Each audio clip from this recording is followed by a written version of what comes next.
Good morning all of you. हम अपना chapter 4 भूमि, मृदा एवं जल संसाधन शुरू करेंगे। इसमें हम मृदा संसाधन में यहाँ तक कर चुके थे। अब हम आगे पढ़ेंगे मृदा का निर्माण। मिट्टी का निर्माण कैसे होता है। मृदा का हमेशा निर्माण होता रहता है। इसके निर्माण प्रक्रिया को मृदाजनन कहते हैं। जो मिट्टी है उसका हमेशा निर्माण चलता ही रहता है नेचर में, प्रकृति में, इसलिए इसके निर्माण की प्रक्रिया को हम मृदाजनन भी कहते हैं। मृदा के निर्माण में पैतृक शैल, मृदा जीव स्थलाकृति, जलवायु और समय मूलभूत कारक है। मिट्टी की संरचना में क्या क्या इम्पोर्टेंट चीज़ें हैं। पैतृक शैल, जो पुराने शैल होते हैं वो, मृदा जीव स्थलाकृति, मिट्टी में रहने वाले जीव हैं और जो उनकी स्थलाकृति है, ठीक है। जलवायु और समय, ये बहुत ही ज़्यादा इम्पॉर्टेंट कारण हैं मिट्टी के बनने के लिए। पैतृक अथवा मूल शैलों से मृदा की विशेषताएं निश्चित होती हैं। उदाहरण के लिए बालू पत्थर से बालू के कण और शैल से चीका मृदा बनती है। तो देखिए, जो पैतृक और मूल शैल हैं वो बहुत ज़्यादा इम्पॉर्टेंट है मिट्टी के बनने के लिए। उदाहरण दिया गया है यहाँ पर कि जो बालू है, उदाहरण के लिए बालू पत्थर से बालू के कण बनते हैं, जो बालू पत्थर होता है उससे बालू के कण बनते हैं, और शैल से चीका मिट्टी बनती है। जलवायु कारकों में वर्षा तथा तापमान मुख्य है। और जो जलवायु कारक बताया गया है, कारण बताया गया है मिट्टी के बनने का, उसमें वर्षा और तापमान मुख्य कारण है।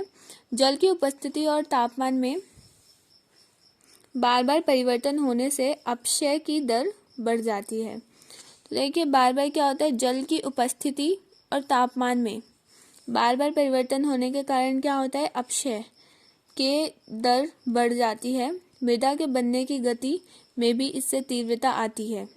और जो मृदा के बनने की गति है, जो समय है, वो क्या हो जाता है, कम हो जाता है, क्योंकि मिट्टी जल्दी बनने लग जाती है। किसी क्षेत्र में स्थलाकृति उस क्षेत्र के अपवाह को प्रभावित करती है। किसी भी क्षेत्र में जो स्थलाकृति है वो क्या करती है, वहाँ के अपवाह को प्रभावित करती है। अपक्षयित शैल तीव्र ढालों पर रुक नहीं पाती हैं। गुरुत्व बल के प्रभाव से जल के द्वारा अपक्षयित शैलों के कण नीचे की तरफ सरकते हैं। मंद ढालों तथा मैदानों के बिना किसी बाधा के मृदा एकत्रित हो जाती है। जीव जंतु एवं मृत पौधों से मृदा ह्यूमस प्राप्त करती है। जैसे मैंने आपको बताया था कि ह्यूमिडिटी क्या होता है, जस्ट लाइक दैट कि मिट्टी को बनने के लिए भी ह्यूमस चाहिए होता है। तो जो मतलब पेड़ पौधे होते हैं मिट्टी में दब जाते हैं, उनसे ह्यूमस प्राप्त करते हैं। और साथ में जो जीव जंतु की बॉडीज होती है मिट्टी में दब जाती है, उनसे, जो मरे हुए होते हैं उनसे। मंद ढालों तथा मैदानों में बिना बाधा के मृदा एकत्रित हो जाती है। ये पढ़ लिया था हमने, आगे देखिए। चींटियां एवं केंचुए मृदा को भुरभुरा बनाकर उसमें जल तथा वायु के लिए रिक्त स्थान बना देते हैं। जो चींटियां और केंचुए हैं वो क्या करते हैं, मिट्टी को भुरभुरा बना देते हैं और उसमें जल तथा वायु के कारण रिक्त स्थान बना देते हैं, जिसमें क्या हो, जल या वायु आकर रुके। समय का भी मृदा निर्माण में विशेष महत्व है। मृदा निर्माण के लिए ज़्यादा समय मिलने पर मृदा की मोटी परत बनती है। जब जो मिट्टी निर्माण की प्रक्रिया है, अगर उसे ज़्यादा समय मिलता है तो क्या होता है, मिट्टी की मोटी परत बन जाती है। वायु तथा नदियों के प्रवाहित जल द्वारा निम्न भूमियों में पदार्थों के निक्षेप से मृदा का निर्माण होता है। नदी घाटियों में जलोढ़ मृदा अधिक उपजाऊ तथा गहरी होती है। फिर क्या होता है, नदियों वगैरह का पानी आता है, वो क्या करती है, मिट्टी की और मदद करती है अच्छे से बनने में। और नदी के साथ जो जलोढ़ मिट्टी आती है वो बहुत ही ज़्यादा क्या होती है, उपजाऊ होती है तथा गहरी होती है। मृदा की समस्याएं। मृदा की क्या क्या समस्याएं हैं। अप्रदन और उर्वरता ह्रास मृदा की दो मुख्य समस्याएं हैं।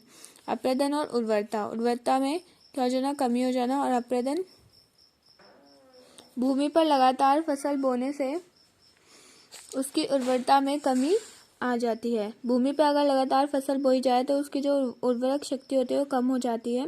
एक ही फसल बार बार बोने से मृदा की उर्वरता घट जाती है, और एक ही फसल को आप बार बार बोएंगे तभी भी मिट्टी की जो उर्वरता शक्ति है वो कम हो जाती है। इससे मृदा में कुछ पोषक तत्व कम हो जाते हैं, और इसकी वजह से क्या होता है, मृदा में कुछ पोषक तत्व भी कम हो जाते हैं। मृदा में नाइट्रोजन की मात्रा में अनेक पौधे वृद्धि करते हैं, जिससे मृदा की उर्वरता बनी रहती है। मृदा में नाइट्रोजन की वजह से ही क्या होता है, बहुत सारे पौधे क्या करते हैं, ग्रो करते हैं, और जिससे मृदा की जो उर्वरता शक्ति होती है वो भी बनी रहती है। उर्वरकों के प्रयोग से ही मृदा में उर्वरता बनाई रखी जा सकती है। और उर्वरता क्या कहते हैं, उर्वरकों के प्रयोग से यानी जो हमारे क्या होते हैं, खाद वगैरह होती है, उनकी वजह से ही जो मृदा की उर्वरता शक्ति है उनको बनाई रखी जा सकती है। कुछ समय बाद रासायनिक उर्वरकों के प्रयोग से मृदा कृषि के योग्य नहीं रह जाती। अगर आप केमिकल्स वाले उर्वरक यूज़ करेंगे तो कुछ टाइम बाद जो आपकी मिट्टी है वो कृषि के उपयोग के लिए नहीं रह पाएगी। हेर फेर से फसलें बोने से मृदा में उर्वर शक्ति बनी रहती है। अगर आप हेर फेर करके फसलें बोएंगे तो इससे क्या होगा, मिट्टी में जो उर्वर शक्ति है वो बनी रहेगी। मृदा की सबसे बड़ी समस्या अप्रदन है। जो मिट्टी की सबसे बड़ी समस्या क्या है, अप्रदन है। वनस्पति विहीन मृदा पर अप्रदन की क्रिया तीव्र गति से होती है। और वनस्पति विहीन, वनस्पति खत्म होने लग जाती है मृदा पर से, मिट्टी पर से, और इसकी वजह से अप्रदन की क्रिया तीव्र गति से होती है, यानी मिट्टी पानी के साथ वगैरह से या हवा के साथ बहने लग जाती है, और मिट्टी जो पहली परत होती है वहां से हट जाती है। वर्षा तथा नदी का जल और वायु इसे ढलानों पर से नीचे की तरफ ले जाते हैं। मैदानी क्षेत्रों में भी नदी तथा वर्षा से परत अप्रदन एवं अवनालिका होती है। भौतिक एवं मानवीय दोनों ही कारक इस प्रक्रिया के लिए उत्तरदायी हैं। यानी कि कुछ तो भौतिक कारण है और कुछ मानवीय कारण, यानी हमारी वजह से कुछ गलतियां होती हैं, कुछ होता है जिसकी वजह से ये सारी चीज़ें होती हैं। ढाल, वायु तथा वर्षा भौतिक कारण है, और नवीकरण अधिक पशुचारण उर्वरकों का अधिक प्रयोग, बहुत अधिक सिंचाई, इससे